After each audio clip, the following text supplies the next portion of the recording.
कट्टी भारत के इतिहास में ऐसा पहली बार हो रहा है जबकि वर्तमान विधायक चुनाव लड़े या नहीं, ये फैसला जनता पर छोड़ दिया जाता है।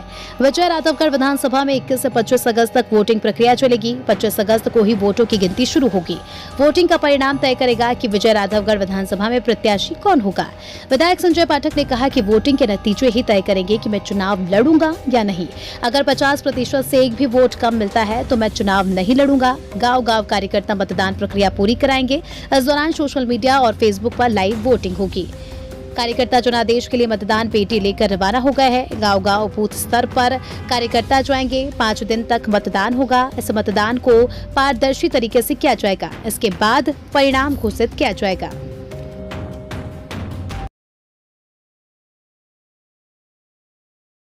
सभी का हार्दिक अभिनंदन, स्वागत है। मेरा सौभाग्य है कि मैं अपने जीवन की एक बहुत बड़ी अग्नि परीक्षा से गुजरने वाला हूं और इस दौरान आप सबका यहाँ पे आगमन होना ये मेरे लिए सौभाग्य का विषय है कि जो मैं चाहता था कि जो मतदान हो इसमें पूर्ण पारदर्शिता हो, पर आज इस पारदर्शिता को दिखाने के लिए, देखने के लिए, दुनिया के सामने लाने के लिए आप सभी सम्मानीय पत्रकार बंधु भी पहुँच गए।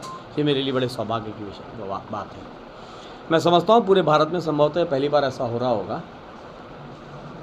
कि कोई प्रधान सेवक यानी विधायक पहली बार ऐसा कर रहा होगा कि अपने ही विधानसभा क्षेत्र, जिसको वो मैं स्वयं अपना परिवार, अपना घर मानता हूँ, यहाँ के निवासियों को अपना परिजन और परिवार मानता हूँ, और मैंने हमेशा से यही रखा है कि मुझे विधायक जी नहीं संजू भैया बोला करो। बड़े लोग संजू बोलते हैं, छोटे लोग संजू भैया बोलते हैं। कभी किसी ने मुझे विधायक जी नहीं बोला, कभी किसी ने मुझे मंत्री जी नहीं बोला। जीवन में मैंने बाबूजी ने, इसके बाद मैंने इस क्षेत्र में हर प्रकार की सेवाएं दी हैं। विकास की सौगात भारतीय जनता पार्टी की सरकार के माध्यम से कोई कसर नहीं छोड़ी विकास में, चाहे बड़े लेवल के विकास रहे हो, चाहे गांव के छोटे स्तर का भी विकास रहा हो। तो विकास में तो अब तो कोई भी बड़ी मांग हमारे क्षेत्र में बची ही नहीं है। तो यहाँ एक तरफ विकास कर रहे थे, वहीं दूसरी तरफ लोगों के जितनी भी निजी तौर पे मदद हो सकती थी, उनके निजी जीवन में जो कठिनाइयाँ आती हैं, परेशानियाँ आती हैं, अड़चनें आती हैं, तो उनको भी उनकी पीड़ा को हरने का भी काम किया। तो पूरी ईमानदारी, निष्ठा के साथ जब मैंने पूर्ण सेवा भाव के साथ सेवा की, तो मेरे को ऐसा लगा कि जब मैं इतनी सेवा करता हूँ और मन में ये आया कि क्यों ना एक बार खुद का भी आकलन किया जाए।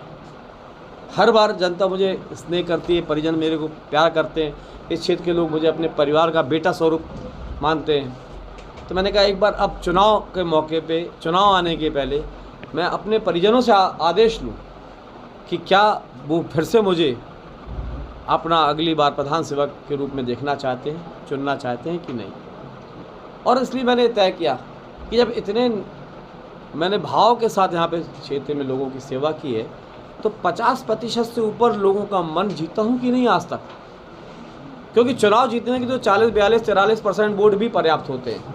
43-44% वोट पाके मैं विधायक बन चुका हूँ। 48-49% वोट पाके विधायक बन चुका हूँ। 68% वोट भी पाके विधायक बन चुका हूँ। पिछली बार 50% के लगभग वोट पाया था। तो मेरा ये मानना है या मेरी ये इच्छा है कि एक बार मैं ये देखूँ कि मेरे लोग, मेरे परिजन, मेरे विधानसभा क्षेत्र के वो मुझे क्या निर्देशित करते हैं। तो मैंने ये अपना स्वयं का मूल्यांकन करने के लिए मैंने ये मतदान का एक प्रक्रिया अपनाई और लगभग जितने गांव उतनी मतपेटियां, उससे ज़्यादा मतपेटियां तैयार की। जितने पोलिंग बूथ उतनी मतपेटियां तैयार हो गई हैं। अभी आप लोग मतपेटियों की फ़ोटो भी लीजिएगा। मतपेटियों को बाकायदा जिस प्रकार से प्रशासनिक तरीके से सील किया जाता है वो सील करेंगे, चपड़ा लगाएंगे, उसमें लोगों के दस्तखत होंगे, अंगूठा होंगे, सब होंगे। और इस सारी प्रक्रिया लाइव वीडियो में चलेगी, फेसबुक में, अन्य माध्यम से या चैनलों के माध्यम से लाइव चलेगी और पूरी पारदर्शिता के साथ चुनाव होंगे। हर गांव में वोटिंग होगी, हर मोहल्ले में वोटिंग होगी। कोई छूट न जाए किसानी के चक्कर में। कोई बाहर अगर हो तो उसको भी, अगर दूसरे दिन आ रहा है तो दूसरे दिन भी वोटिंग होगी। प्रतिदिन सील लगा के पैक किया जाएगा। सील भी पब्लिक के सामने खोली जाएगी, लाइव सील किया जाएगा, लाइव खोला जाएगा उसको। और इस प्रकार से 3 दिन 4 दिन तक मतदान चलेगा, जब तक कि पूरा मतदान ना हो जाए। उसके पश्चात 25 तारीख को गिनती होगी और गिनती के उपरांत अगर 50% मतों में 50% से एक वोट भी कम मिला तो ईश्वर की सौगंध खाता हूँ, चुनाव नहीं लड़ूंगा। और उसके ऊपर अगर जनता मेरे को आदेश करती कि हाँ जाइए अब चुनाव लड़िए, 50% से ऊपर पब्लिक के लोग, जनता के लोग, मेरे बिजरागढ़ विधानसभा क्षेत्र, मेरे परिवार के लोग, अगर मुझे परिजन जो इस क्षेत्र के सभी लोग हैं, अगर वो मुझे निर्देशित करेंगे, 50% से ऊपर लोग अगर निर्देशित करेंगे, तब मैं अपनी पार्टी के समक्ष जाऊंगा कि मैं चुनाव के लिए आपके समक्ष आया हूं। फिर उसके बाद पार्टी का निर्णय, पार्टी फिर जिसको चाहे उसको अपना प्रत्याशी बनाए, वो तो पार्टी का निर्णय, पार्टी का जो निर्णय होगा वो मेरे लिए शिरोधार होगा। पार्टी जिसके लिए आदेश करेगी मैं उसके लिए कार्य करूँगा।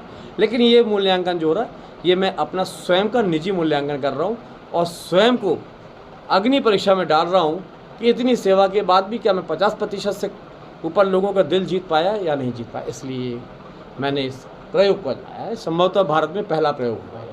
पूरी प्रक्रिया के लिए कोई प्रतिनिधि भी बाहर से कोई दल आया है देखरेख करने के लिए इस प्रक्रिया को? बाकायदा बाहर से, इस विधानसभा क्षेत्र के बाहर से लोग हैं, उनको सेक्टर इंचार्ज बनाया गया है, जोन इंचार्ज बनाया गया है, पोलिंग अधिकारी बनाया गया है।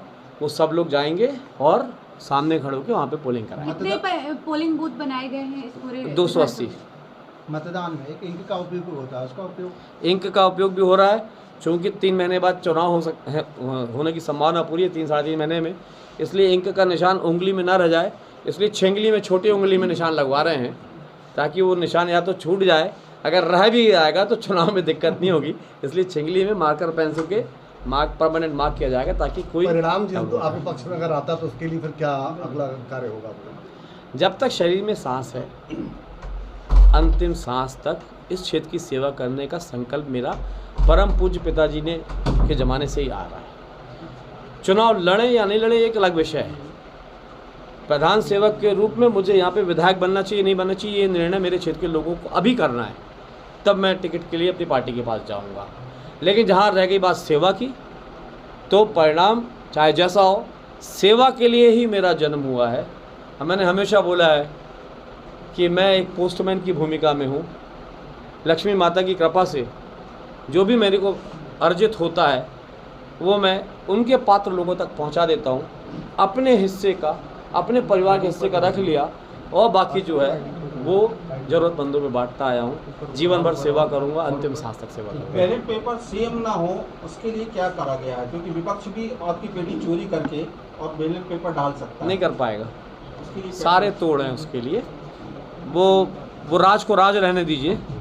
आज उन बैलेट की और सब चीज़ों की आप फोटो वीडियो बहुत अच्छे से कर लीजिए। 25 तारीख को जब बैलेट खुलेगा बॉक्स, तब मैं बताऊँगा कि ये इसकी कॉपी कैसे नहीं कर सकते थे लोग।